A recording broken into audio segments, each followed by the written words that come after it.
Johnson!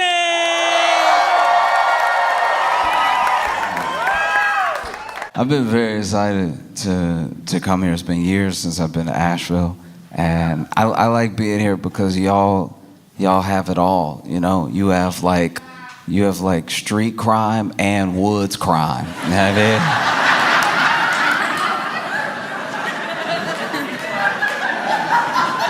You know what I mean? Like, this is one of the only places in America where a deer could get shot with a Uzi. You know what I mean? Like, y'all really moving out here. No, it's incredible. I was, last time I was here, we were on the road and we were headed to a show, and there was a dude, okay, there's no good way to pop out the woods. I'm trying to be fair to him, right? Like, I don't know what I was expecting. I don't know how it could have been better, but there's no good way. This dude, we're passing by in the car, and, things happen fast when you're on the highway and everything, but from far away until I passed him, I see this dude pop out going,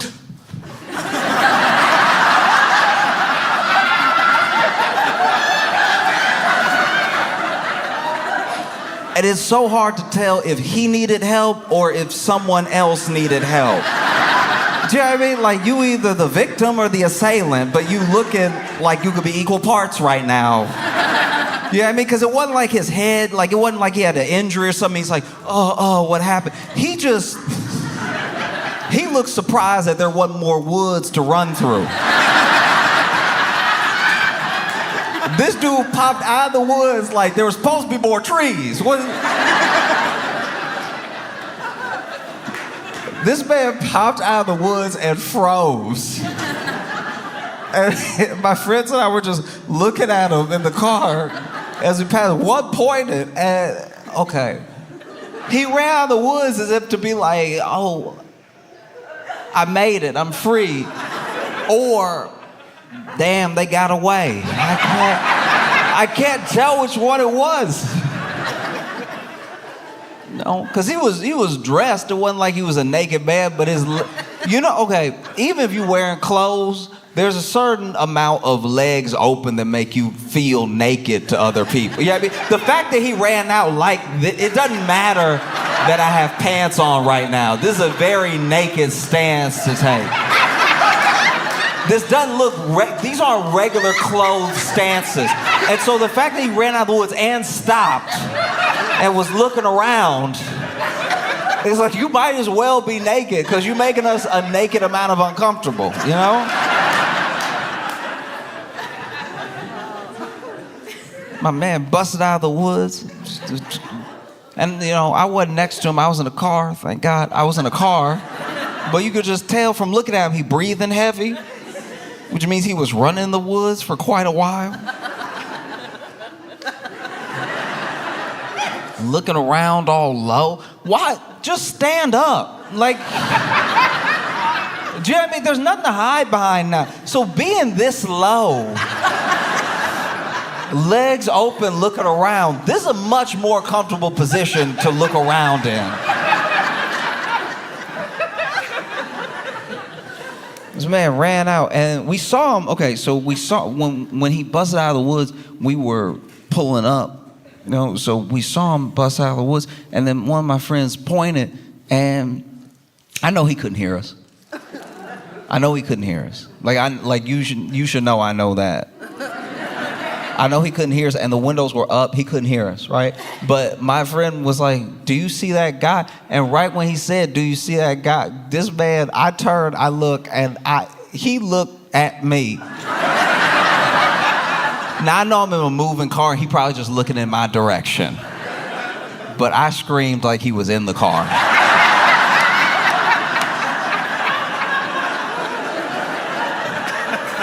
I wanted to have nothing to do. The fact that this man, I'm lit like this, and then this man, nah. Sometimes it's not the time to smile,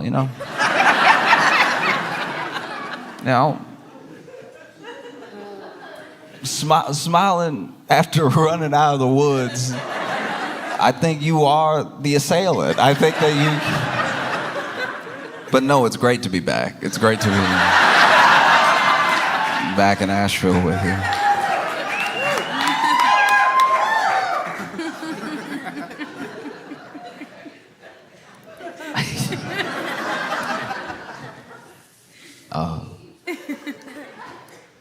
Can I tell you a story? When I was a kid, I was walking down the street, and it's funny, man. Art can save your life. It really can. Cause I was walking down the street, and there was this dude right in front of me, right?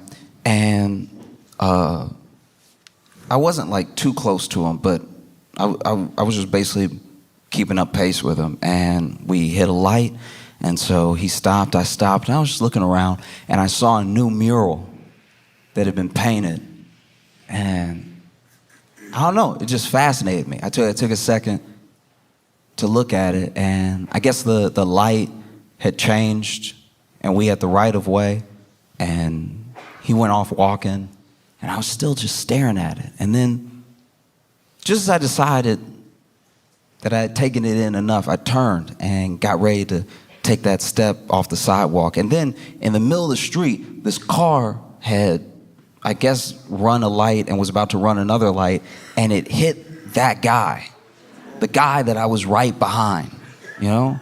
And he's okay, by the way. I mean, he did get hit by a car, but like he's the level of okay that you are years after getting hit by a car.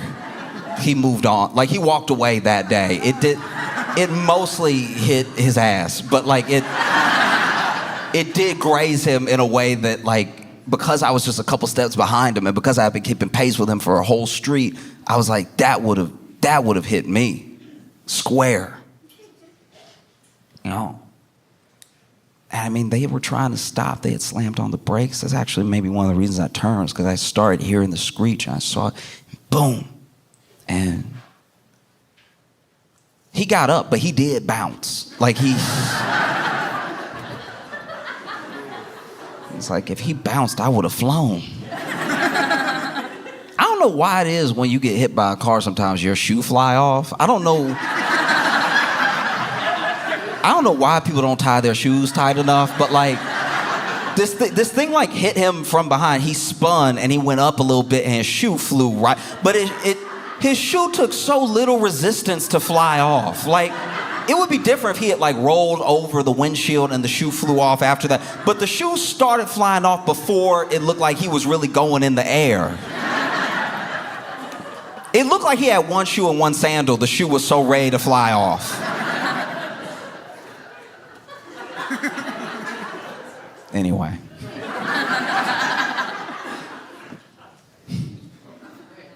I still can't get over what happened Sunday at the Super Bowl. I want to be clear about something, right? I watched the Super Bowl not really rooting for any one team, just sort of watching to watch. This is a big event and everything. And the Chiefs lost harder than the Eagles won. I don't know if that sentence makes enough sense, but it, like, at a certain point, I was just like, maybe I could play. Do you know what I mean? Like, I'm not good either. I could get tackled too. Oh, that was rough. That was hard. There was one point where I was watching it, and I was like, guys. You want to watch a good game. Like, in my mind, you want to watch a good game, especially when you don't have any loyalty to any team. You just want to watch like a really fun, wow, that's crazy type game. And it was such a thrashing that I was like, y'all, not in front of Taylor.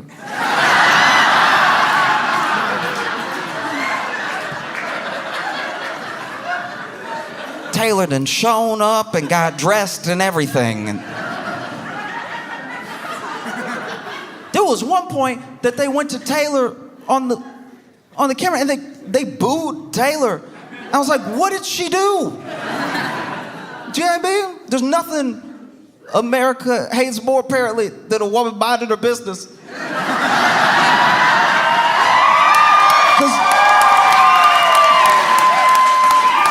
Because even she was like, I couldn't have done anything.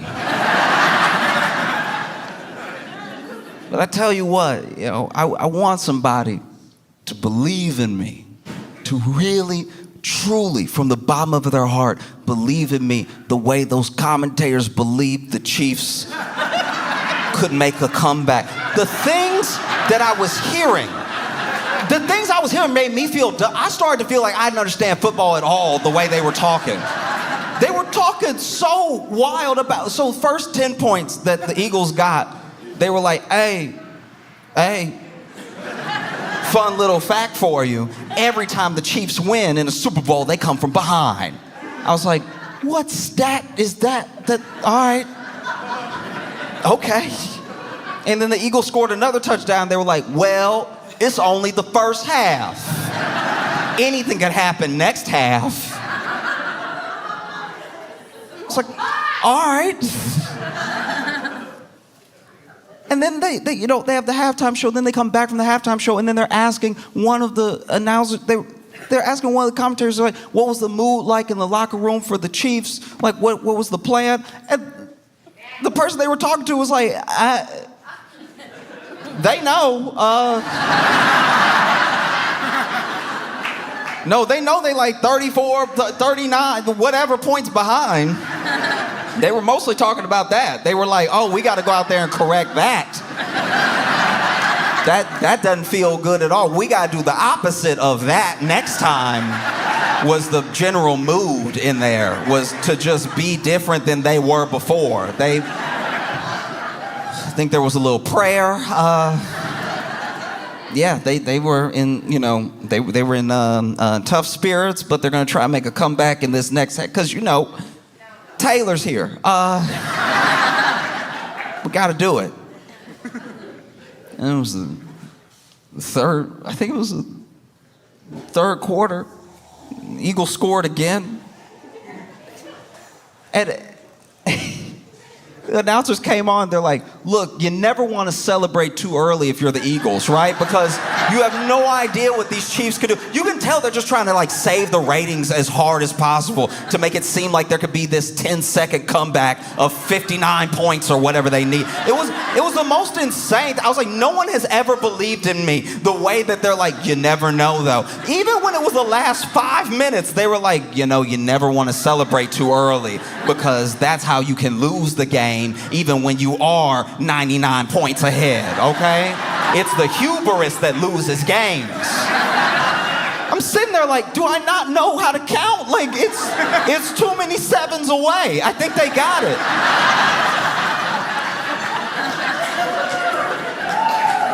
Like, I'm not the best at math, right? I'm not the best at math. I needed a math tutor, and my math, okay, I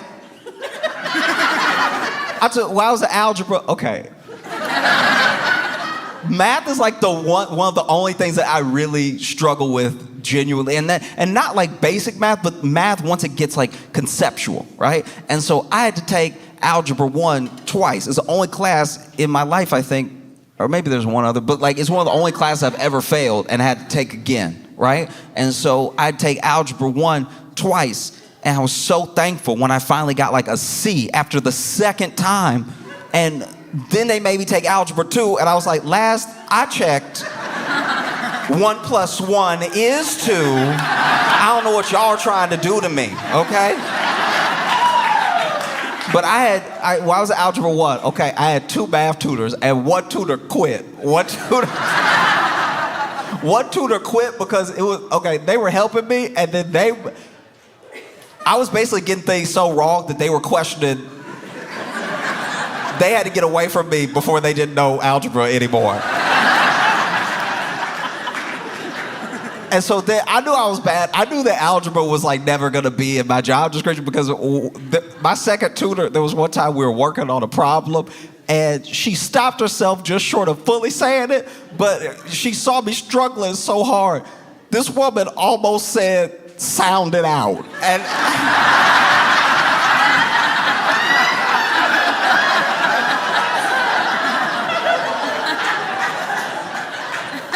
And she stopped herself, but you could tell, like, beneath the surface, there was this thing of like, I don't even know how to help right now. And don't get me wrong, I'm not judging. I hate when people look at the efforts of like elite athletes as if they're not all incredible. The Kansas City Chiefs are good. They were just bad that day against the Eagles. I throw a football like I just got an arm. So I'm not gonna be over here judging too harshly, right? It's just the way that they fought so hard. Oh no, they can pull it out. Trust me, they can do it. You know? And then my friend shared a theory with me. This was crazy. This dude told me, I was talking to my buddy David, and David said, because I told him the thing I just told you, right? I was like, I've never seen a game like that where they've tried to make it seem so even the whole time, even though the numbers were on the screen.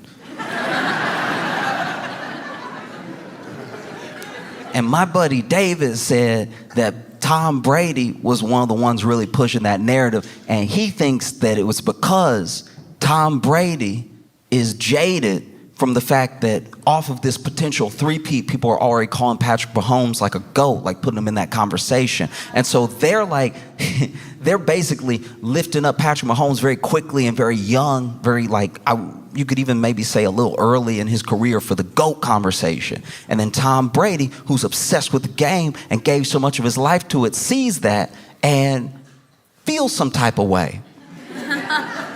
And so he was basically telling me that every time they did that, that was actually just Tom Brady digging in.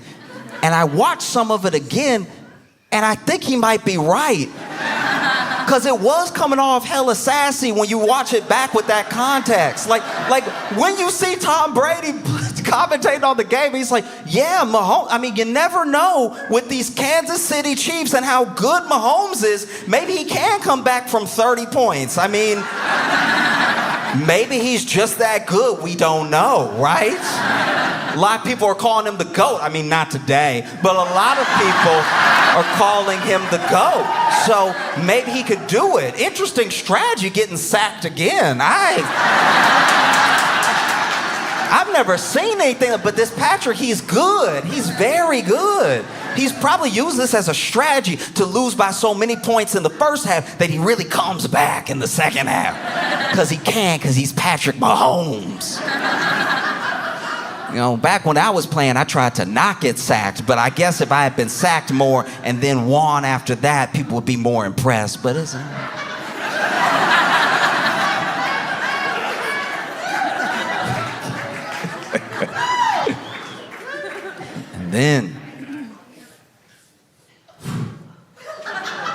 And then you had the Super Bowl halftime show.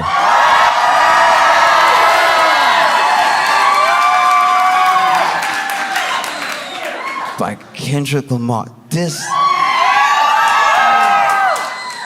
was crazy because, okay, everyone has their opinions about it, right? But I know when I was watching it and it started and I saw Samuel L. Jackson. I saw Samuel Jackson, camera goes over to Samuel Jackson, he's like, it's your uncle, Sam. And I was like, oh, we had already started.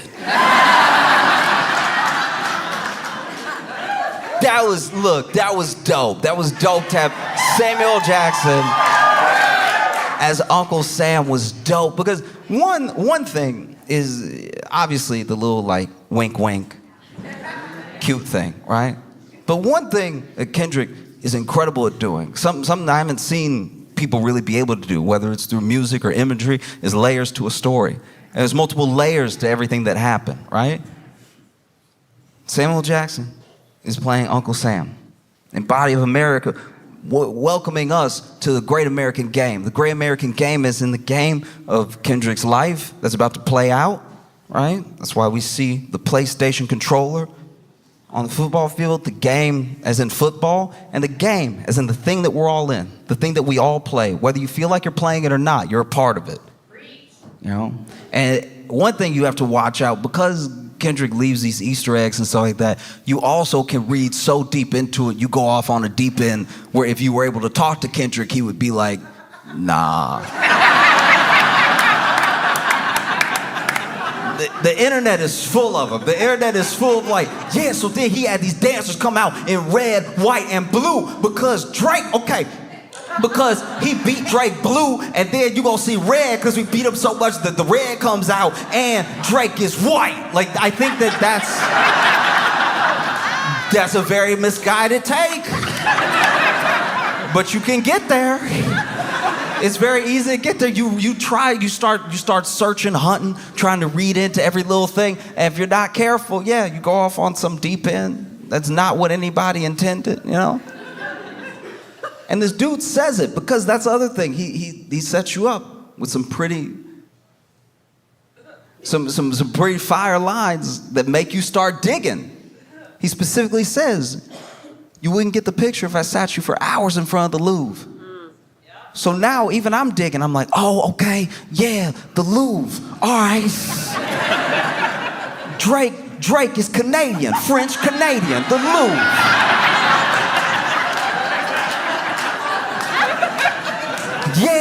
Yeah, French Canadian, the Louvre, like in France where they keep the art. But Drake's not an artist, no.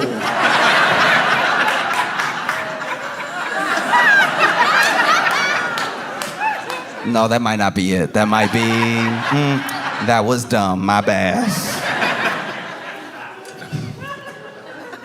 And so he does the snippet, some people are calling it bodies, and then he does Squabble Up, and out of nowhere, after Squabble Up, Samuel Jackson comes out again, no, too loud, too reckless, too ghetto. One of the things that if you've been black in America at any point you've heard about yourself, whether you overheard it from people talking behind your back or it was told to your face, too loud, too reckless, too ghetto, there's something wrong with you just being yourself. You know? And it's delivered by Uncle Sam. Right? I don't know, when I go to like a new place, one time my friend was asking me, because I travel so much, he's like, how do you know how racist a place is when you go there? You know, don't you think about it? I was like, yeah, I think about it. You know, if you're black and you travel in America, you think about it a little bit. And I was like, you know, this is the way that I know. I'll just go to like a West Elm or a Patagonia or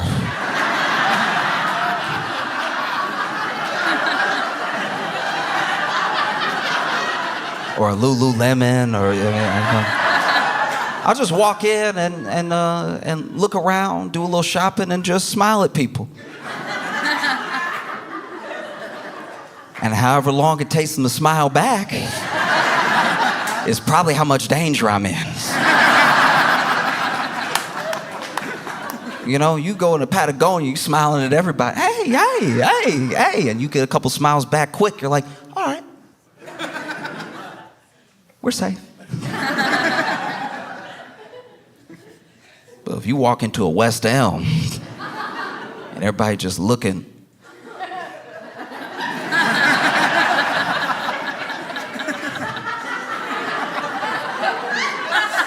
looking at each other too.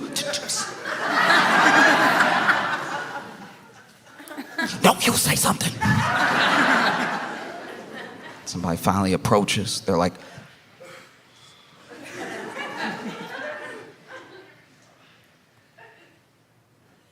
can I help you? I know we're not staying there tonight. So then this dude, Uncle Sam, Samuel Jackson, tells him, tighten up. He asks him, Mr. Lamar, do you really know how to play the game? Do you really know how to navigate? Do you really know what's expected of you? Do you really know what to do next? Then tighten up. And that's a wild conversation to have with someone who maybe even thinks they're helping you, right? Because that's been told to me in different ways by lots of people. Like, tighten up, watch yourself. Don't be too loud, too ghetto, too reckless, you know what I mean? And sometimes it's white people, sure, but sometimes it's older black people that I know that just want you to be safe because they know how the game is played, right?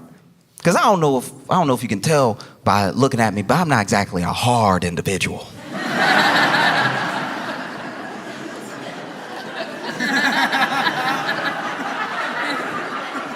you know what I mean? Like, I'm not...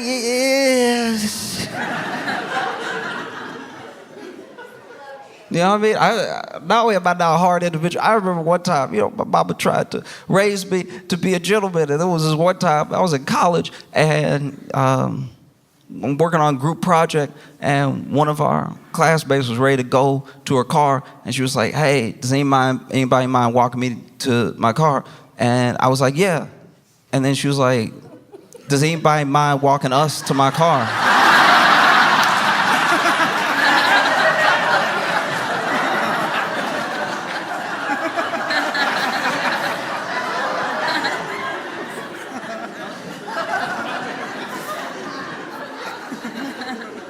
I'm not a hard individual.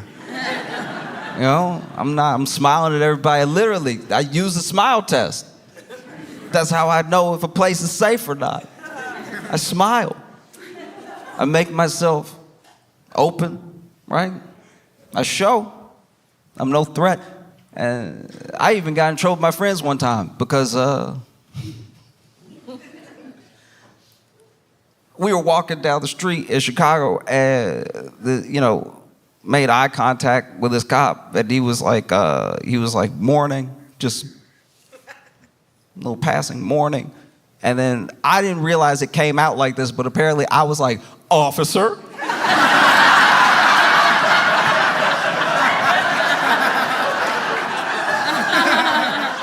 I don't remember it like that, but apparently that's how I sounded. My friends were very upset with me.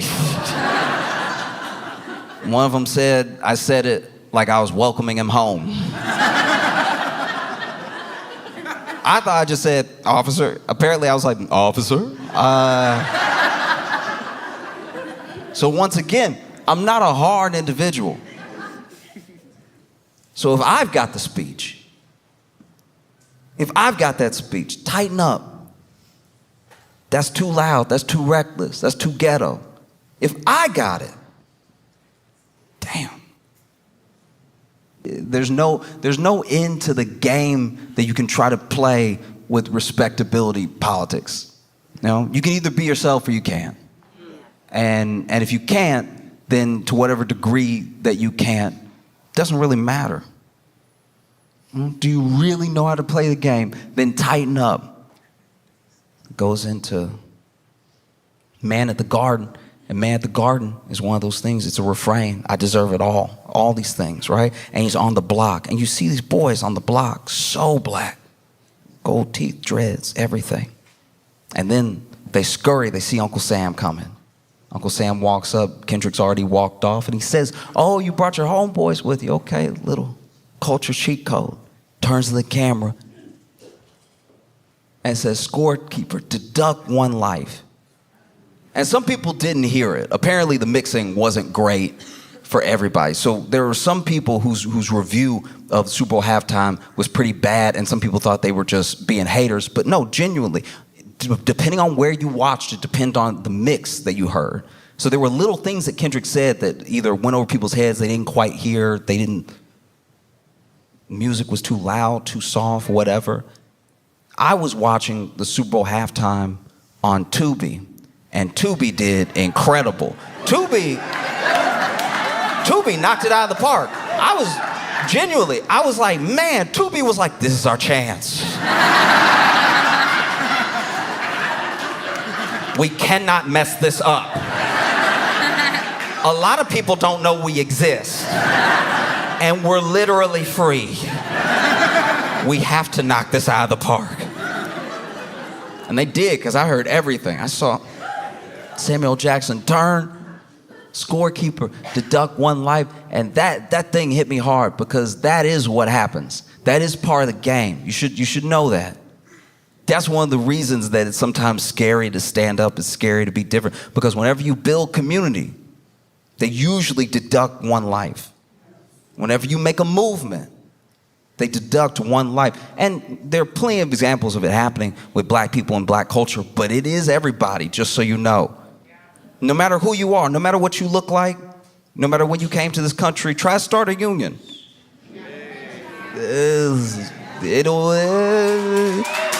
And look, it might not be you. They might miss. But it is what happens. Deduct one life. And it's wild to hear Samuel Jackson deliver that line, because Samuel Jackson was an usher at Martin Luther King's funeral. Right? Like, Samuel Jackson used to be way more militant. And I'm not saying he's not now. I'm just saying, like, back in the day, he was about that action. He'd lock you in a room and wait till you came to your senses. So then they go to Peekaboo.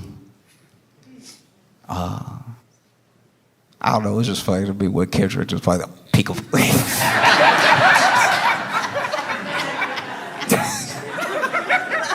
I had to laugh. People have so many theories about Peekaboo, about him using Luther and all the stars, SZA coming out, being on the triangle. Like, I'm not acting like I caught every single thing, but I know that when Samuel Jackson pops up again and he says, yes, see, that's what we want. That's what we want. That's what America wants. Nice, calm, you're almost there. Don't mess this up. Right? Yeah. Because if we're being honest, that is the truth of the matter. People, even sometimes people who love hip hop, love black people, love anyone different the way that people love those tigers they take pictures with. I don't know if you've ever been on Tinder. But every once in a while on Tinder, there'll be somebody with one of their pictures is just them next to a full-blown tiger, hugging them. And the tiger's sedated as hell. The tiger is over here.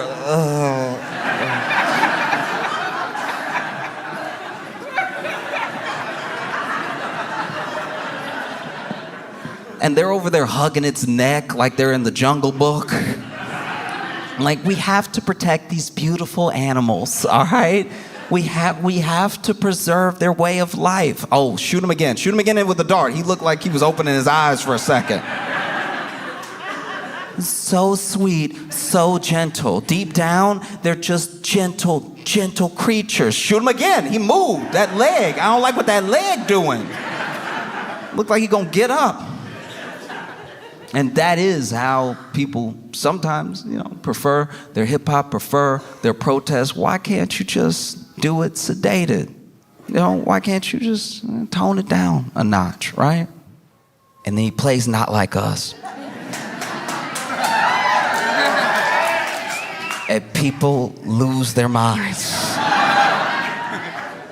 I loved him. I loved him playing it because of what he said when he started it. 40 acres and a mule. This is bigger than the music. They tried to rig the game, but you can't fake influence. That's wild. If you really think about those lines in any context outside of the Super Bowl, outside of Drake, the song, Not Like Us, everything, they still stand all on their own. How many of us feel like we're in a rigged game?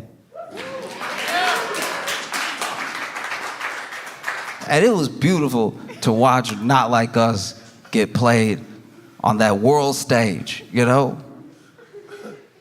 Drake tried. He tried his best. That dude tried his damnedest. Not only did he try, that dude went to Australia. Not only was he not in America, he was under the earth.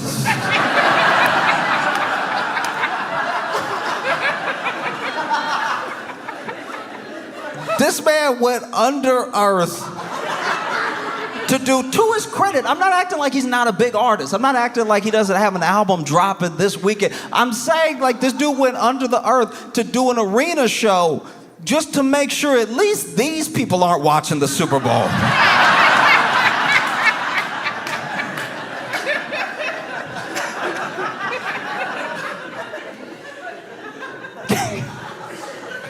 Can you imagine? You go to that Anita Max Win tour. paid extra for tickets. You pretty close, and you get a little curious.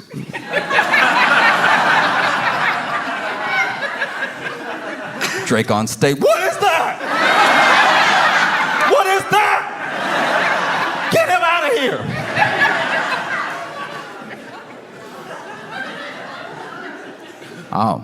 Then, you had that dude. That dude performed Not Like Us. When I was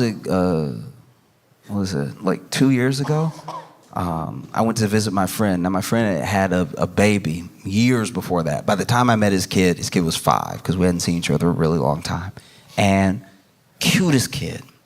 It's crazy that my friends are having kids because I can see, you ever see somebody who looks so perfectly like a mix of their parents? You see perfectly both of those people in this new person. And we were supposed to hang out all day, and he went and we were in the kitchen, and he grabbed something for us to drink, and so he had poured himself an almond milk, poured kid something, was like, "Will you want anything?" I was like, "Oh, I'll just take that," and then poured me some. He's like, "I'm gonna just go ahead and get changed, I'll be right back." He goes upstairs, and now it's just me and his kid, and I'm like, "How you doing?" He's like, "I'm good." And it's crazy, because he even had I'm just meeting this kid, but he already had my buddy's mannerism. Just that shoulder thing. "I'm good." It's exactly like his dad. "I'm good." I was like, "Oh, okay. You having a good day?" He's like, "Yeah." You know, it's like, "You excited? I think we're gonna go to the zoo or something." He's like, "Yeah, sure, I'm excited. Be fun, you know." And then he turned around and he knocked my milk over.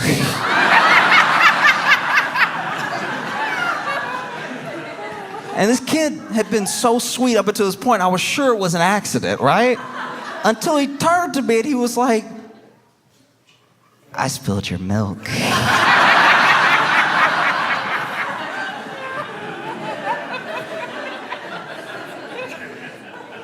And when I tell you that thing was imprinted on my memory, like I had actually forgotten about it for these like 2 years. Until Kendrick said, "Say, Drake."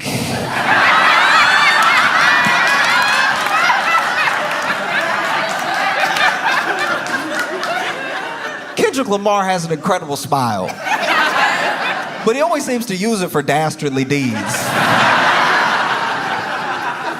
This man said, "Say, Drake."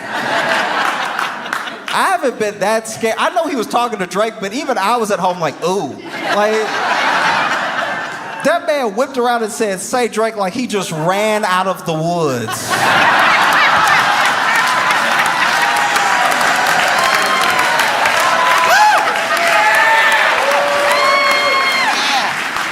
Oh, that was crazy. That was insane. "Say, Drake." And then you see a glimpse of Serena.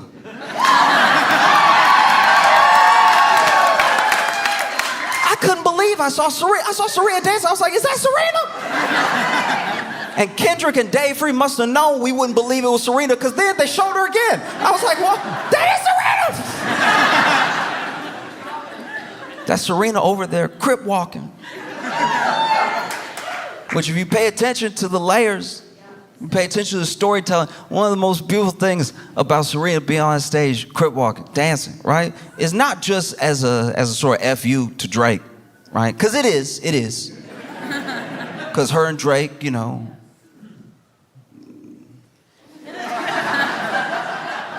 And then Serena moved on, and Drake couldn't handle it. A lot of people think that Kendrick Lamar is Drake's kryptonite, and he really isn't.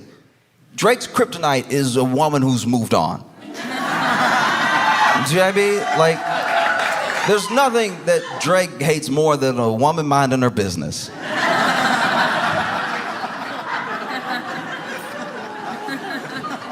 And so he would make songs, little sneak disses at Serena, little sneak disses at Rihanna, all this stuff, right?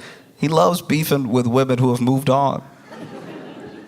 The best way I can sum up Drake to me is one time I was in Chicago, and apologies if you've already heard this little quick story, but I was in Chicago and I was sitting on the train, and this woman gets on the train, beautiful, like knockout gorgeous woman, right?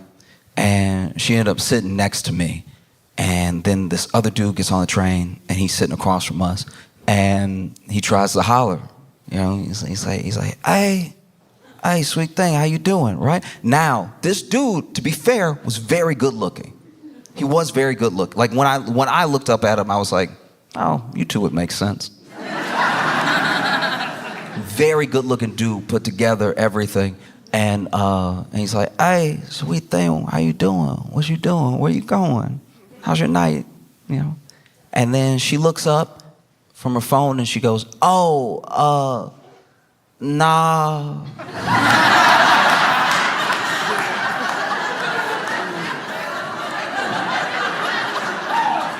And I hated that I was sitting next to her because I had to turn all the way around.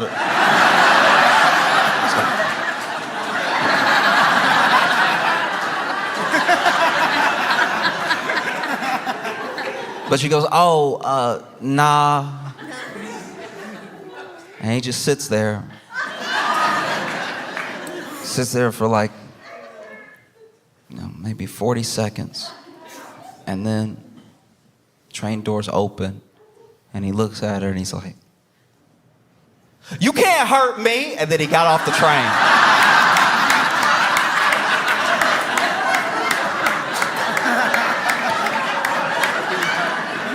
And that's what a lot of Drake beefs with women feel like to me.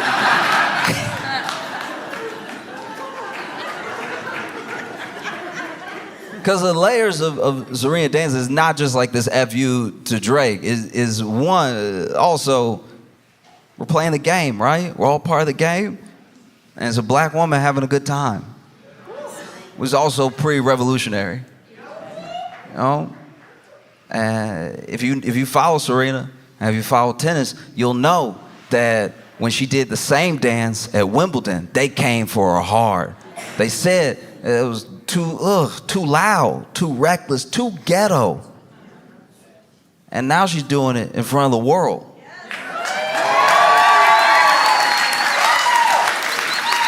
In front of the world with nothing but joy and people cheering her on, right? Giving us full circle moments. I thought that was so dope. You know?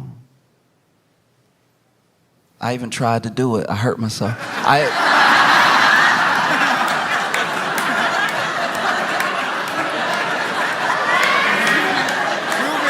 Nah, I popped right up. I was like, oh, Serena!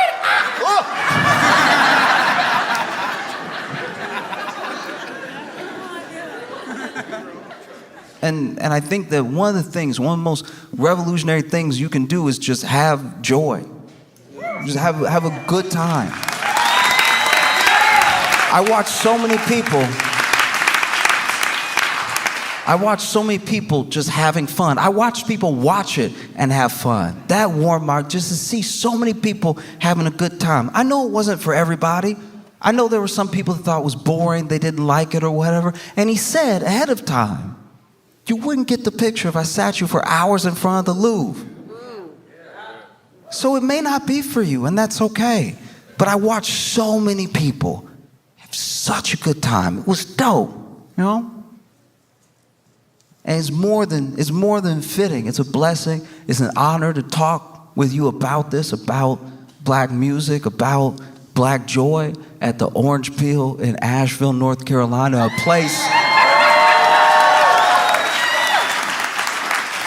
place that in the 60s and 70s had incredible black acts, you know, was sometimes one of the few places that they could get booked, where black-owned radio stations had DJs do party nights. Like, it was great to be here, and I appreciate you having me, you know?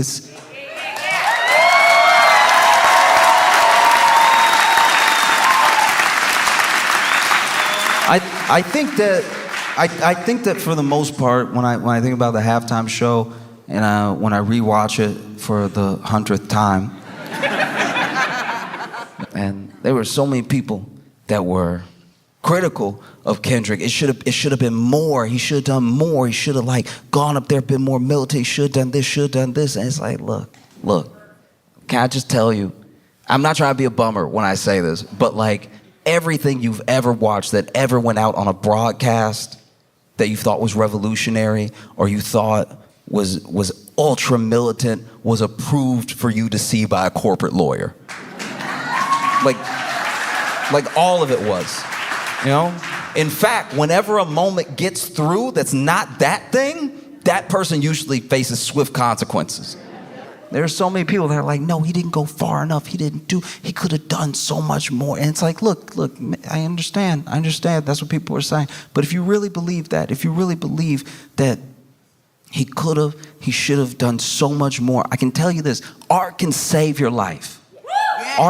Art can absolutely save your life. I believe it from the bottom of my heart. But believe me when I tell you that entertainment will never be your salvation. All right? Art can save your life, but entertainment by and large is escapism. And no one has ever escaped their chains by forgetting they were there.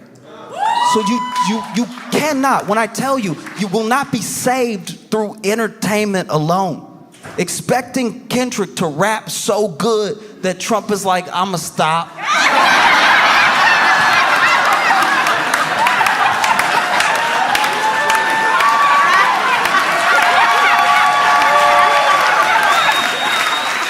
Like, be serious.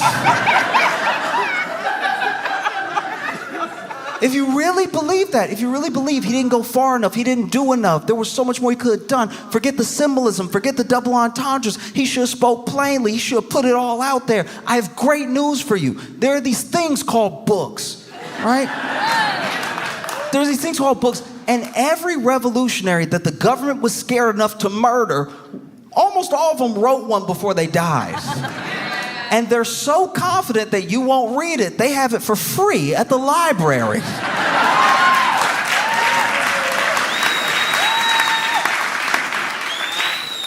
I'm just genuinely, I don't know what to say sometimes when people are like, why didn't he do this? It's like, I don't know, man.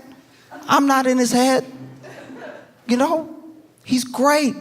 You can't expect him to save you. He did an entire album where he said he wasn't our savior. The whole album where he was like, yeah, but I rap. I think it was incredible. I think it was a phenomenal show, especially in a year and a time where there are people that would have Black history disappear. You know, there are people that would have us forget. And I think the only way to stop Black history from going away is to make more of it all the time. Make new history all the time, new moments, you know? Because so many people were like, man, it was so boring, I didn't get it. And it's like, it's the most watched thing right under the moon landing, but I'm sure that was hate watching. You're right. I think that whatever you take away from the performance, if it's art that touched you, that made you feel something, that's good. That's all you can hope for. But if you want like a revolution, if you want change, you're probably gonna have to go outside and get some or make some. That, like if you want, like, cause then, you know, he plays Not Like Us and then we all scream Mustard. DJ Mustard comes out, they're dancing. And one thing I really loved about the performance, genuinely from the bottom of my heart, is that almost always what people will do, the Super Bowl thing to do is go out there and play your hits. Make a medley that reminds us why we love you, right? And this dude, he did some of his hits, but he mostly did this GNX album. He even says it when they start playing TV Off. This is GNX. We came here from Compton, California to party with y'all. Master.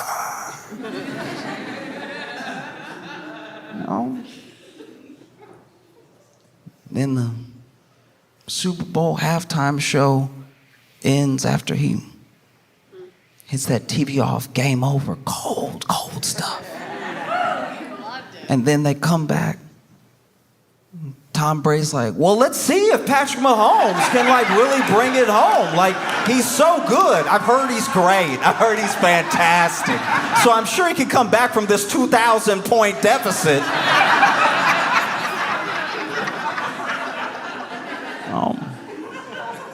No, for real though. If you want change, art can save you. Entertainment will never be your salvation. And so if you really want to see a different neighborhood, a different country, a different world, you probably gonna have to turn TV off. Give it up for Josh Johnson!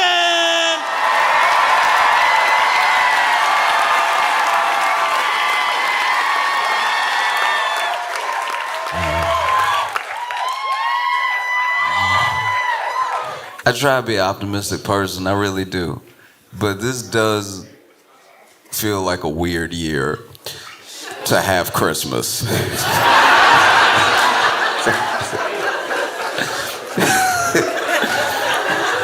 This feels like the type of year where you gonna go to bed December 24th and wake up and it's December 26th. You know what I mean? Not just Christmas, all the holidays. It feels kind of wild. All the holidays. It's like, all right, I guess we gotta try. All of it. I don't know a single person that's excited for their holiday coming up. Everybody's like, and I gotta do this. No, not at all. You know, I try though. Try to bring some of the joy back, some whimsy, you know. I've been going to the mall in every city that we've been going to. If I can make it to the mall, I go to the mall. Y'all remember the mall? It's like Amazon with rooms.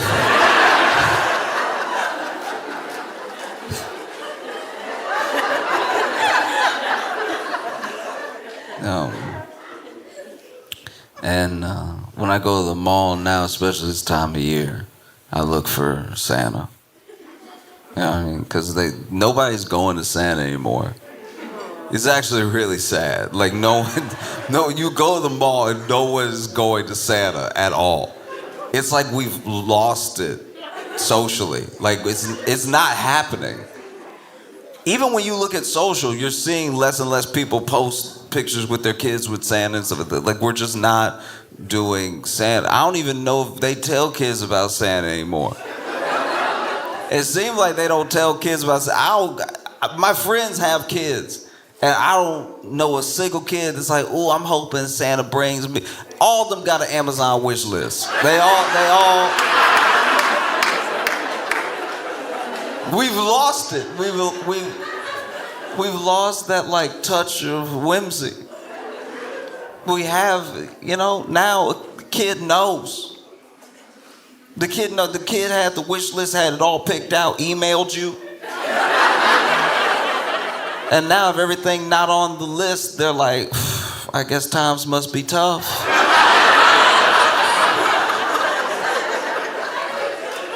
Like the thing, this is what Santa did for our parents, right? Santa was this little gap where like some real magic could happen. You came up with your list, right? And you were polite, because Santa's a stranger. You don't want to come off greedy. And so you would write down a few things that you would love for Christmas. You would even scratch stuff out. People would pour, like kids that I knew would pour so much attention over, they would stress over their Christmas list. They would go over and over again, they scratch stuff. I know I actually want that. You see this little piece of paper, by the end of the day it was unrecognizable. So many scratches, and then writing over and then scratching and then misspelling, and now you gotta rewrite it, because what if you misspell it and Santa doesn't know what that is? You know? And so you would write this letter And then your parents will be like, we'll mail it to Santa for you. You're like, thank you so much. You already doing a lot. That trip to the... I remember my mom was like, I'll send this to Santa. And I was like, you really a saint. You know that? Like, you are, because you knew I wasn't going to make it to the post office on my own. Like, you really doing me a solid right now. I'm going to go back to playing with these blocks, but I won't forget this. You a real sweetheart, you know, truly. And then Christmas would come and the presents were wrapped. And even if you stayed up, there were a lot of parents out who were too crafty. You couldn't catch them, you know. Yeah, you'd think you were staying up too. You would think you were like, I better go to sleep because if you're awake, Santa won't come, which was kind of true.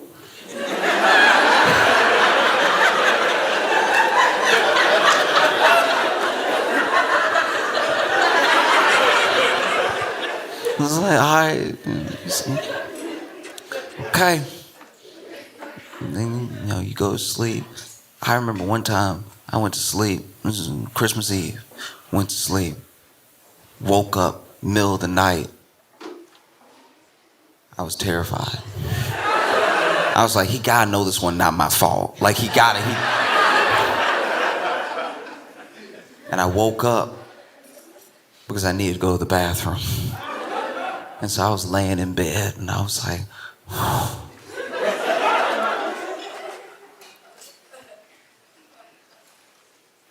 I think I'm gonna have to wet this one. I think I'm gonna have to. It's not worth Christmas, all right? You know, I can try to hold it as long as I don't dream about water. I think I'll be all right, but if I get up and then Santa hear my feet, that might be a wrap for the whole year. I've been good all year, not for nothing. I was good all year, and he was watching this stuff, so I'm probably gonna get everything that I asked for, so I can't risk that over a little tinkle, you know?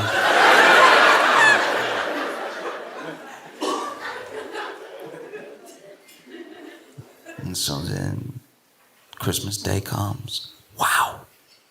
Christmas Day is here. You wake up excited for Christmas, but even more excited that you see sunlight. It means you can finally pee.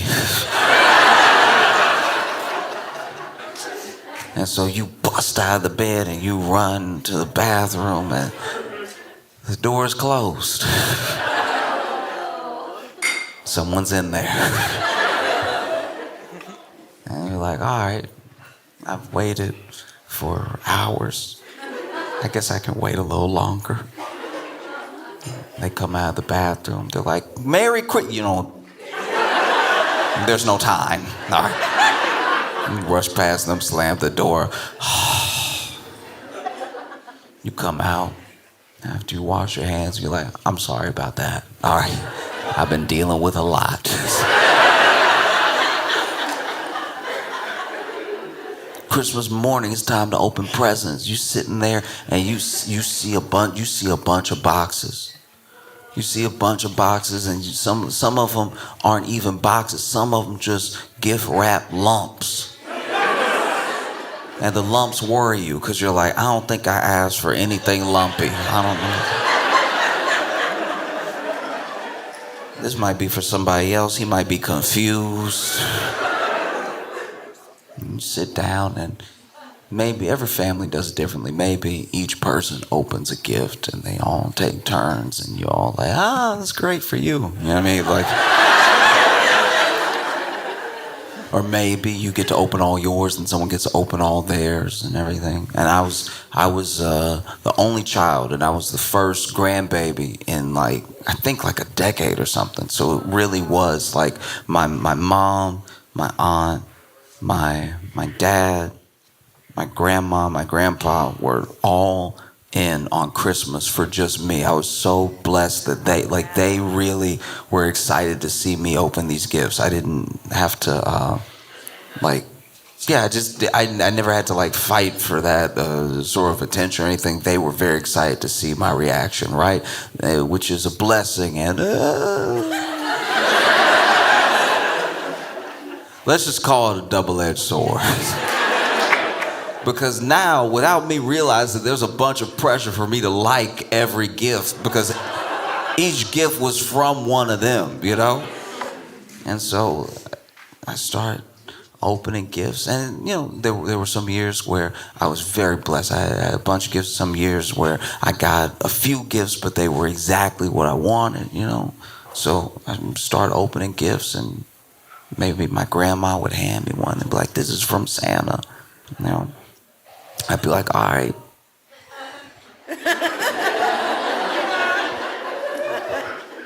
I'd start opening it. And I remember the year. A Nintendo 64.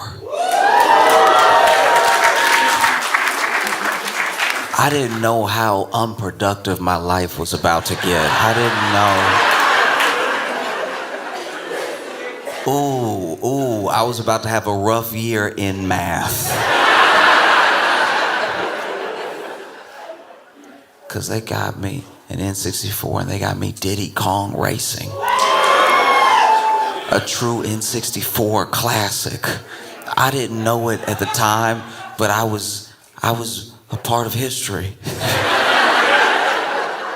I would lose thousands of hours like many children to a game where you could either play as a plane, a car, or like a little hovercraft tubing thing, which really didn't make any sense. Like loved that game so much. I played it for hours Christmas Day. And then, you know, I didn't play it right away. There were other gifts to open. This was a beautiful Christmas, right? I remember I got handed one of the lumpy ones. It also said from Santa, right? And I was like, okay.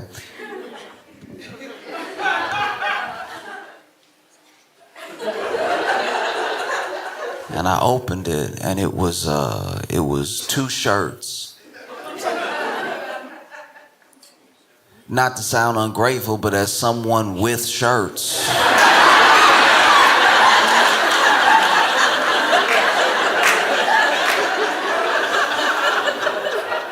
I was like, ooh, okay, wow, and it fits me just right.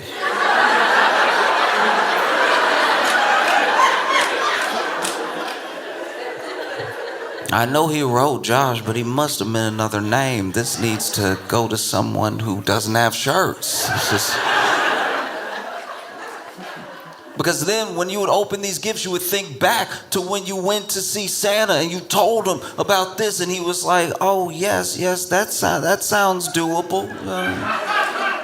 That sounds, well, if you've been good this year, then you have nothing to worry about, right?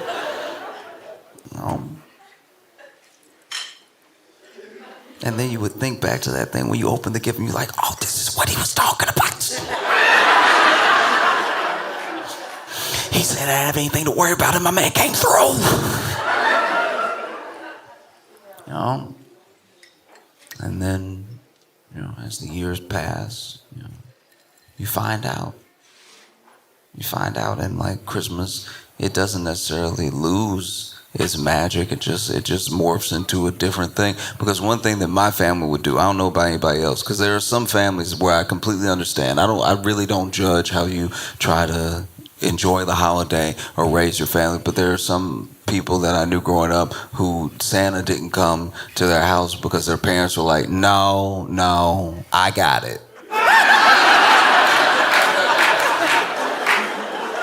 Oh, please believe I didn't work overtime to give the credit to the man at the mall. No, daddy got you that.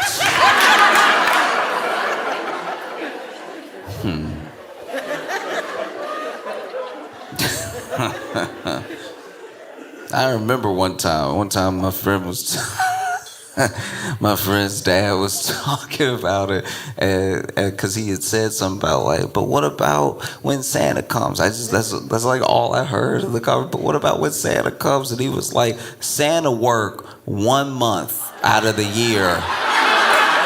I work all 12. I'm handling it. You know?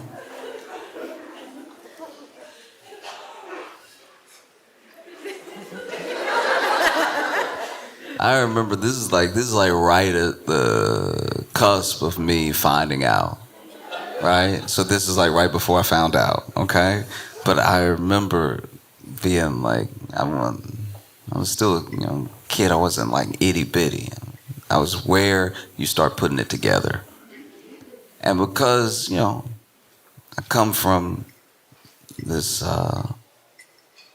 this area in the South. Like, I come from Louisiana, and I'm blessed to be raised by all of these educators and everything, and just like living down south, you'll experience it sooner or later. And then sometimes your parents try to shield you by arming you with the knowledge of what the world is like before you have to experience a part of it yourself. And so I was being taught about segregation, about how my grandmother was treated when she was a kid, about what laws there used to be in the place that we live. That they were telling me how this thing wasn't that long ago, that people would try to make it seem like ancient history, but a lot of those people are still alive for it, which means it's more recent than they're comfortable with, And I was finding out about segregation right around the time that I saw a black Santa and a white Santa.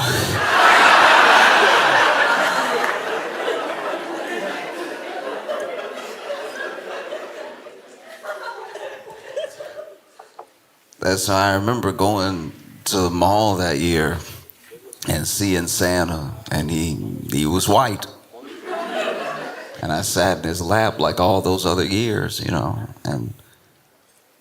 don't know, I was just thinking to myself, as a little kid, I was just thinking to myself, like, yeah, this is progress, you know what I mean? Like, we always...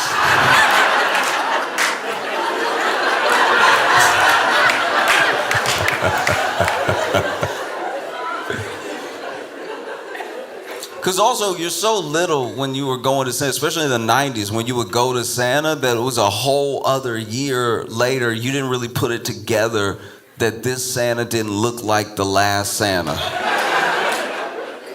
Santa would change it wasn't until I had almost figured it out that I was like, oh, Santa, how you been?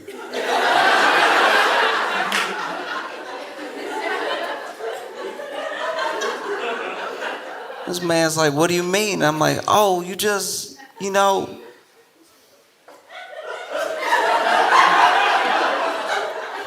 look a little different than... Like, what different? How do you mean? And it's like, that was on him. That was like follow-up questions. It's not my fault anymore. How do you mean? I was like, oh, you don't know? And I guess if you don't feel different, you're not different. But yeah, last time you just had, a glow about you. You know what I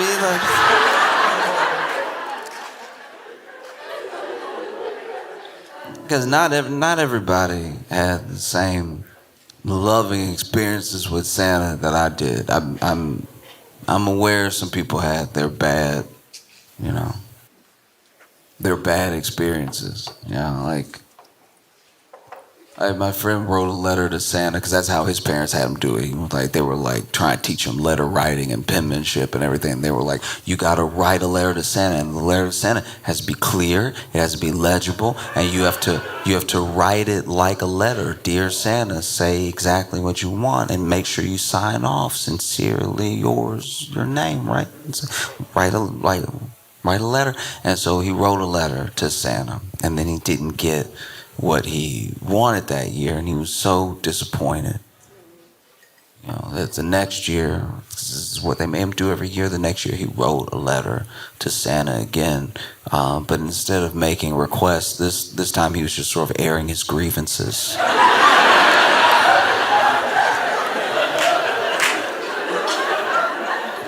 He was just sort of airing his grievances about the prior year. So he wrote this letter to Santa. He was like, "Dear Santa, I'll kill you."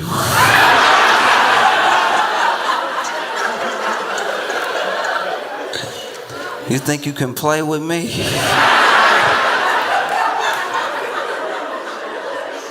I was good all year last year, and you didn't bring anything I wanted. You just brought me stuff that my parents told me that I should buy with the money from my lemonade stand.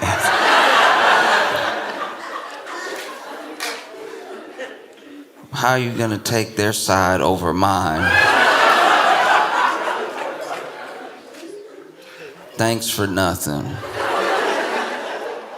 Good for nothing. Santa.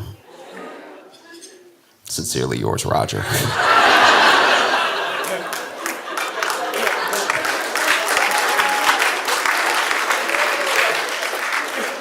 And of course, his parents read the letter, and then he got in trouble.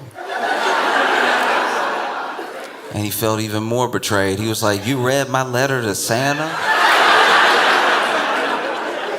Is there no justice?" That was a private conversation. Over here meddling. And so when I go to the mall and I see Santa, it hits different. I remember all of these like special experiences I had with Santa at the mall, right? And then I see Santa over there, and they don't even have him in prime real estate anymore. They got Santa in the back of the mall. They put him in the back, they put him in the corner. They put Santa in the mall the same places that the airport put Spirit Airlines, where they unless you got a ticket, unless you got a boarding pass, you won't find this area at all. Even with the boarding pass, you always in the wrong area. How you gonna have a terminal 4.5?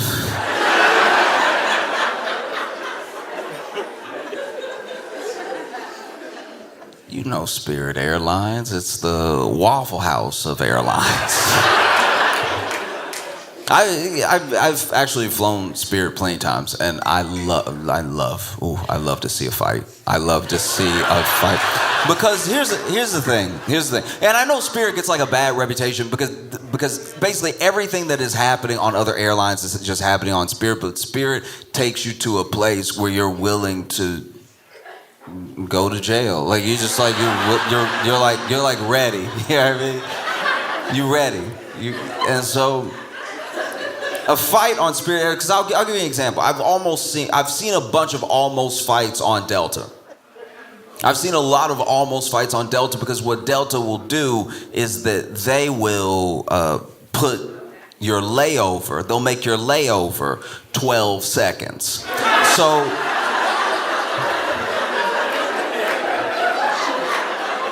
you'll leave, you did everything you're supposed to do. You got to the airport on time, you went through TSA, and then you board, and then you take off, and then you land. And you knew it because they did it on your other boarding pass. They were like, oh, the time that you're taking off is the time that you're landing. They're the same time. They're the same. And when you look at it initially, you're like, oh, I must gain an hour. No, it's no time zone difference. Yeah, and so then you land panicked. You land because you're missing it. You land and you're late. You're already late. And so you want to get off the plane as soon as possible. And you will ask the flight attendant, even, you'll be like, as you're boarding, be like, I have a very, very tight connection. Can you please make that announcement y'all make sometimes about people who, you don't have to say my name, like people who have tight connections so that if people could sit and then let them leave first and everything so they have a chance to make it. So they have a chance. You remember chances?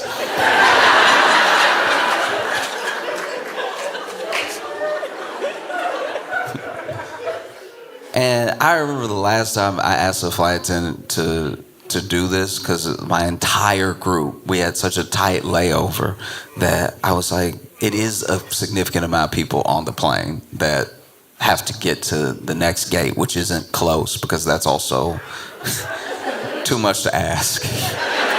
It would be crazy if you landed and you had to go next door, right? It's like, no, if you got a layover, the fun of a layover is the fun of a layover is running, you know what I mean? It's not a layover if you don't exercise. It's not a layover. Okay. This is probably gonna be where you turn on me, but look.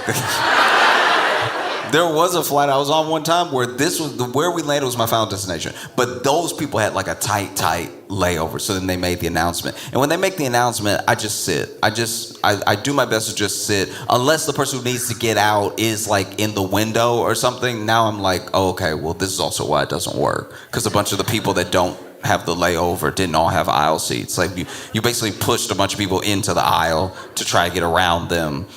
We might as well all just leave now. You know what I mean?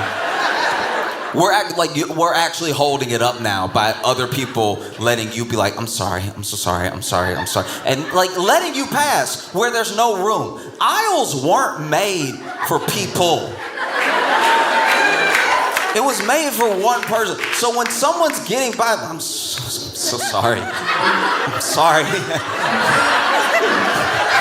It's my bad, sorry. You're not gonna make it, you're not gonna make it. And so there was this family, tight layover, right? Not sitting together. Not sitting together at all. And everybody is doing the best they can. I'm not saying they should have planned and sat together or anything like that. Maybe there really wasn't the possibility. Maybe by the time they were buying tickets, it was just a bunch of single seats, you know? And so the family, which was like a big family. It was a Kevin McAllister amount of family. It was crazy. This family had every aisle seat down the entire plane, right? Like it wasn't a big plane. It was one of those where it wasn't just the two seats. It wasn't that small, but within the three seats, it didn't go back that far. It probably had like 30 rows or something like that. But it just straight up like 15 people together needed to get off to go to the same flight. And I knew that because they were talking to each other as we were landing. They were yelling like up and behind each other and talking to each other as we were landing. And they all had the shade up and they were all like, yep, we close. Like it was... And so then we land, they make the announcement, please let these people go, right? So then these people are trying to get out from their middle seat without the other person getting up. So before the other person can even offer to get up and get in the aisle to make room for them, they're like, I'm so sorry.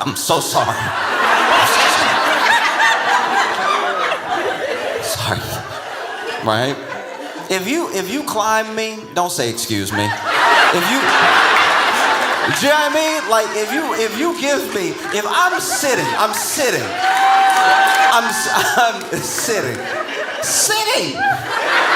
I'm sitting next to, sitting like a Christian, sitting. And then you get up and you don't even know what you're trying to give me. You don't know if it should be the back or the front because you don't know how nimble you are, right? They're both bad in their own way. They're both horrible. Because if I'm sitting and then you got to get over me and now you over here just foot in front of the face and you just fighting to not sit in my lap. You over here, if I miss the lap, it's fine somehow. Everything is fine now.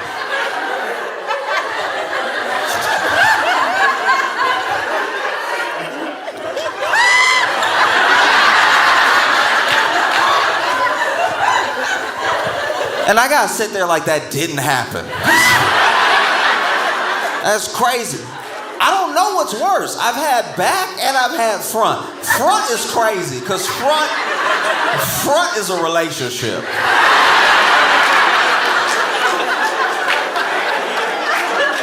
I've had people stand up middle seat, turn around. That's what happened on this flight. Turn around to talk to the person behind who's also in their party, and was like, we got 6 minutes. We got 6 minutes, and it's at another terminal, so we're gonna have to run, right? And then, before I can even unbuckle my seatbelt. Okay, I'm sorry. I'm sorry. I'm sorry. I'm sorry. I'm sorry. I'm sorry. I'm sorry. I'm sorry.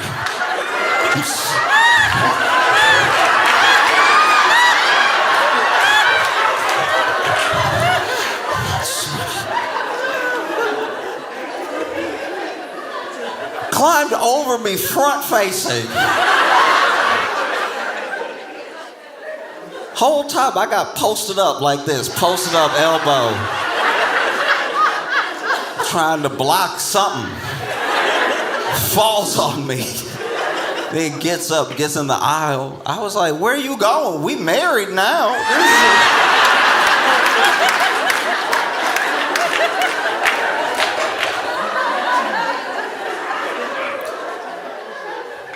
And so they were running, right? All running out and everything, because they all pretty much did the same thing. Some of them were nimble. Some of them were like, you know what I mean? All running down the aisle. People actually were sitting and not getting up and letting them go. It was a real show of humanity. You know what I mean? I guess the other people on the plane were like, yes, we are here, so we'll wait the other 30. Usually society falls apart in that moment. You know? But let everybody get off. And then in first class was someone who I assume was the grandfather figure of the group, but they hadn't sent the wheelchair down the jet bridge yet.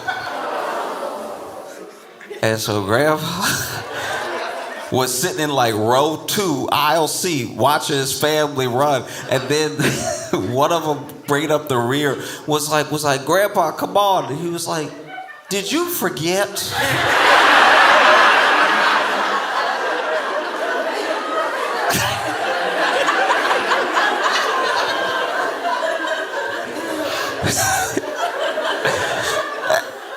And you can see it's like, I don't know, this is me projecting, but it felt like a very like son-in-law situation. Like the way that Grandpa was talking to him, it felt like he married in, because this,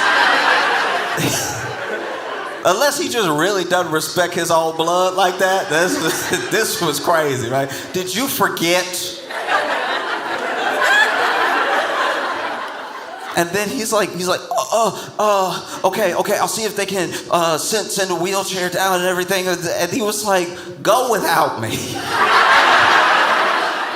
Just go. I don't know what trip they were trying to make. I don't know. You know what I mean? Like, I genuinely, there are some people who save up for years to go somewhere exotic, somewhere they've always dreamed of going, or maybe they want to bring their family. There are some people who get the opportunity to go places because it's being gifted to them. There's someone that's bringing their whole family somewhere. I can't imagine the stress this family was under to just be scrambling off the plane like that, right? All I know is that this man, he said, go without me. And this man cupped the back of his neck, knelt down and tried to put his arm under his knees, and got ready to try to pick Grandpa up and run with him.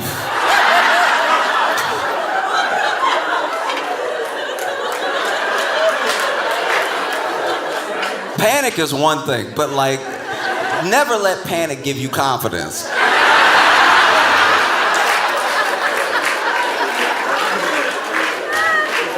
Because look, I'm just telling you what I saw, I'm not judging, but Grandpa was built like Santa. And bro was built like me. So the idea that he was gonna pick this man up and run down a terminal to a terminal in 6 minutes is a delusion. You have a spell on your mind if you think you're making it.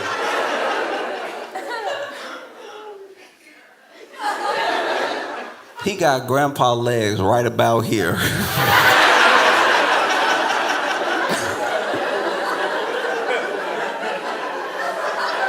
Grandpa over here. And we all heard it, they being loud too. Like,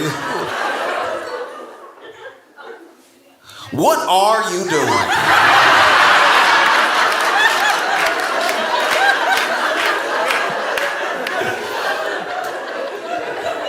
What are you doing implies I don't want to be picked up.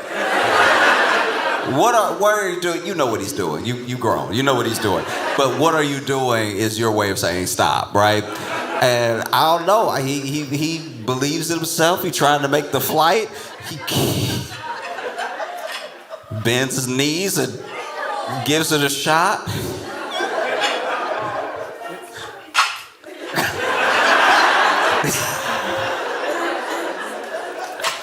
It's crazy when you pick somebody up like, I don't know, marriage style. I don't know what this is, but like when you pick somebody up like bride style like that, their eyes and your eyes are like level, right? And so grandpa over here.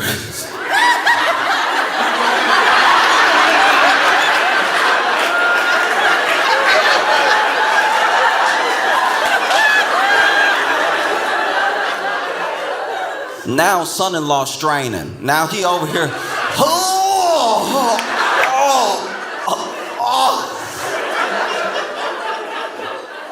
I've never heard somebody muscle tear through their voice. You know what I mean? It's like,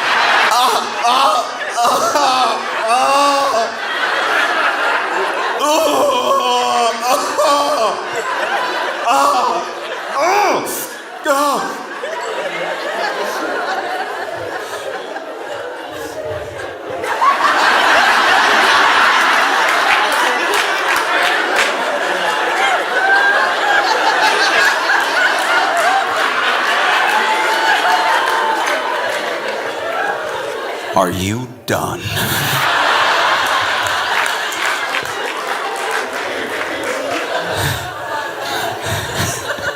This man said, put me down. To be fair, he had never really lifted him up. Lower the legs down and everything. And then he was like, go. Son-in-law over here. They bring down the wheelchair. I have no idea if grandpa made it or not, you know? I don't. I just wondered if like maybe a different airline would have brought a wheelchair faster. Maybe as an airline they only got one wheelchair, so then people have to share frequently, you know? It's tough. It's tough. Back of the airport. Back of the mall. I was walking in the mall. I came across a Santa. No line. No line at all. And really, truly, like, I don't even know when the last time it was that somebody made going to Santa part of their Christmas card. Or I saw it on social, like baby's first, you know, visit to Santa, anything like that. So it does make sense. There's nobody here, you know? And so I was like, I'll take a picture with Santa. I do that. Sometimes I'll take a picture with Santa, especially if it's a situation like this. This dude is gonna be here for like 8 hours, and he can't be on his phone. Santa can't be on his phone. So I'm like, let me just, you know what I mean? Support. You know, he's done a lot for me. Let me do something for him. And so I walk up And you know, I gotta register you gotta purchase it from the elves beforehand, because you know, capitalism, right? So, and so I walk up and, all right, I've done this a few times, right? I've gone to the mall, seen Santa, taken a picture with Santa, right? And how do I put this?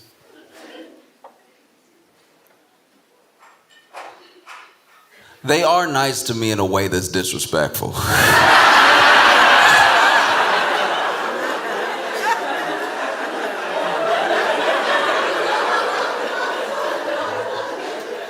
You know, so I walk up to the elves and I'm like, hey, I'd love to take a picture with Santa today. And they were like, what package would you like? I was like, oh, I'll take the digital package with like 2 printouts, right? And they're like, you sure you want to do it today? Because I'm going to be honest with you, that's not even the real Santa. Like, he like, no, for real, he like a low-key backup Santa. Like, he's, you know, real Santa got food poisoning. He called in sick, so they called him. But like,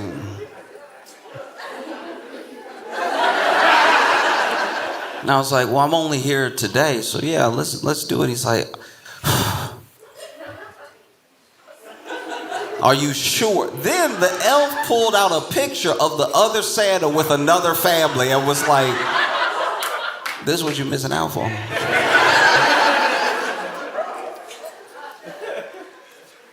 I'm not gonna lie to you, it was a better Santa. Like, it was like, nah, he had like a twinkle and everything. It was crazy. Like, I don't know if he used Visine for that or something, but just,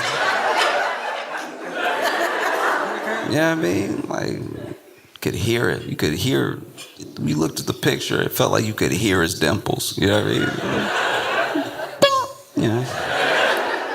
I was like, well, no, I'm here today. Let's, you know what I mean? Like, my man over here by himself, let's take a picture, right? And they were like, all right. And then I walked up to Santa, and this is my thing. This is what I'm talking about being too nice. I'm a grown man. I told you my name. You don't have to call me buddy this much. This is, we get into some real disrespect here. You know, and I know I don't do myself any favors because I walk up, and I guess I'm not presenting like this is just gonna be a chill. I'm excited to see Santa. And I think that's what starts us off on the wrong foot, cause he's sitting there and then he see me coming and you can see in his eyes he like.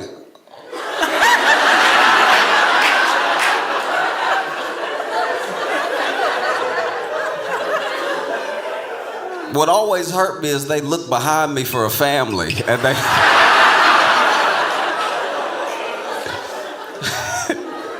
And then, you know, I walk up, and once again, yeah, don't do myself any favors because I bust in there. You know, they got the little fenced off area within the fake grass, and then all the presents in the tree and stuff like that, and then the trail leading out that is to a line that nobody's in, right? So I walk up, and I walk up a little fast. There's no line or anything. I don't know a good pace to walk. I'm not running, but like I'm walking.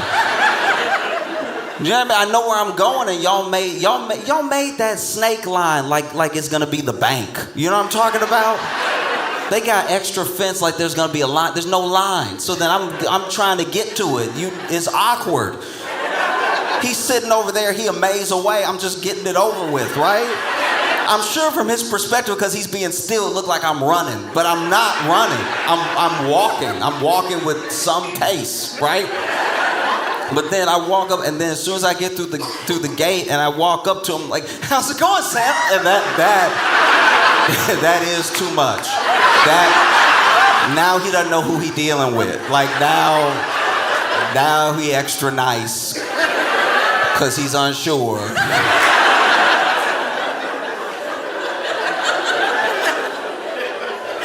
You know what I mean?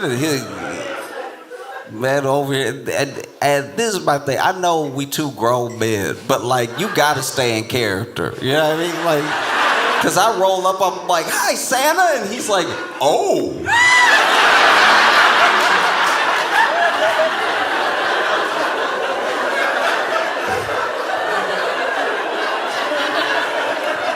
You are supposed to say ho, ho, ho. How do you do the exact opposite of your literal catchphrase? I'm like, how you doing, Santa? Oh.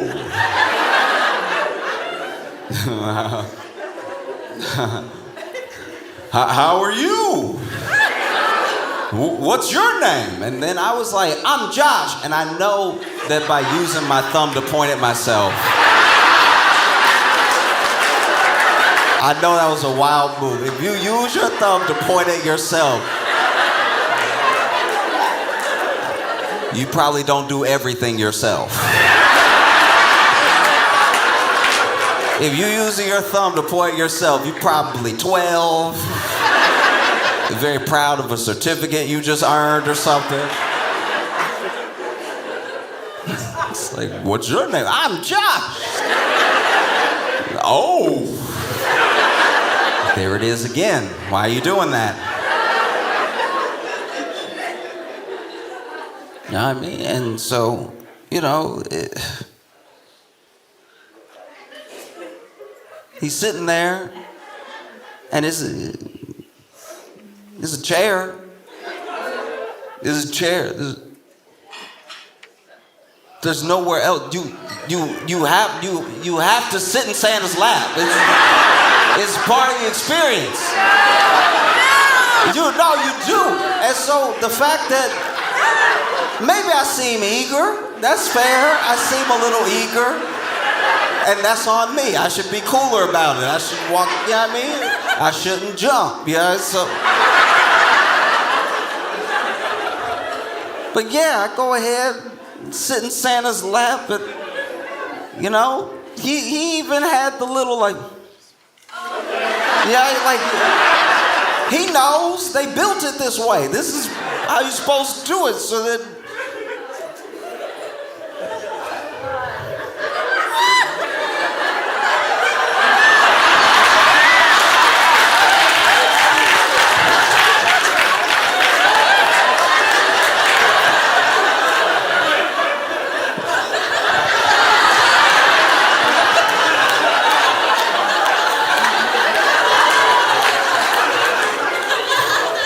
And I sat in his lap, and admittedly, I should have started talking. Like, I shouldn't have just sat there waiting for him to speak or something. But and I know that everybody's doing their best. I never want to put somebody who's making an honest, just an earnest effort down or anything, but. His lap game was lacking. Like this, like I've sat in many laps. I've been serviced by many Santas, and when I tell you this man's lap was weird. Like this. First of all, so I sat in my man's lap, right? And I'd never felt anything like this in my life. It felt like the top half was Santa and the bottom half was elves, because like his legs were built like mine. Like he had the skinniest legs. So I can't even get comfortable. It's like he missing a lap. I'm like, you sitting down, right? Felt like I was sitting in between two rungs of a ladder. I was like, where am I going right now? It was at that moment I was like, maybe I should have waited for the other Santa. Like he just, you know what I mean? Felt like his lap would have had more cushion to it, you know? And then he's like, well, what would you like for Christmas? And I was like,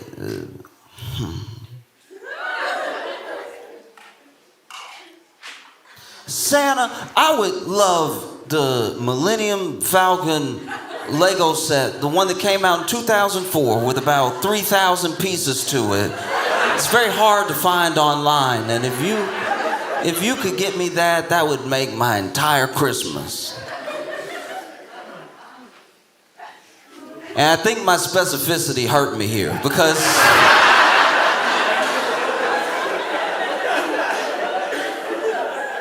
once again he was like, oh, I was like, that's the third one.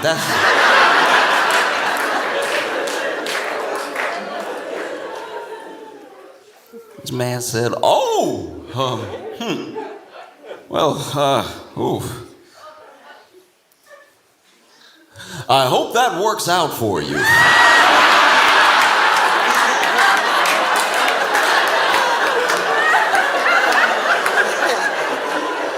I hope that works out. Where's the magic? I hope that works out for you. It's a crazy thing to say. Not it'll be there. Not I'll do my best. I hope that works out for you. Are you ready to take the picture? I was like, yeah, I guess, Santa. Like, over here phoning it in. And then you take the picture and I'm over here. And he looking at the camera like I'm not gonna see the picture later.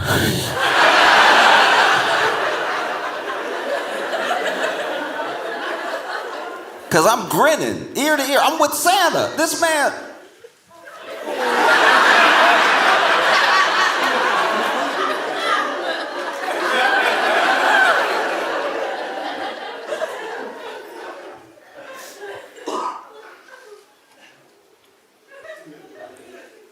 Unacceptable. Do you know what I mean? Like what are we even doing? You know, like Santa should be battling, trying to fight back for the position that he has lost. Because he has lost it now. What used to be an experience that you waited all year to have is just a couple of clicks to a wish list, and he's left by the wayside. You would think that Santa would be excited to see anybody that was excited to see him. You know? Unacceptable. It felt like I believed in Santa and he didn't believe in me, you know?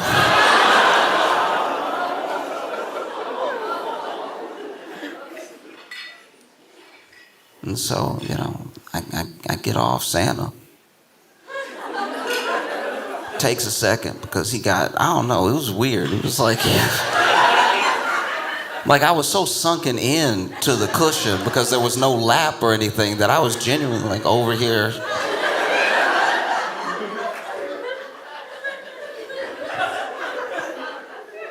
Thanks Santa for his time. I'm walking away, leaving the little fenced off area. And just as I'm walking away, one of the elves, I passed them and they were like, see?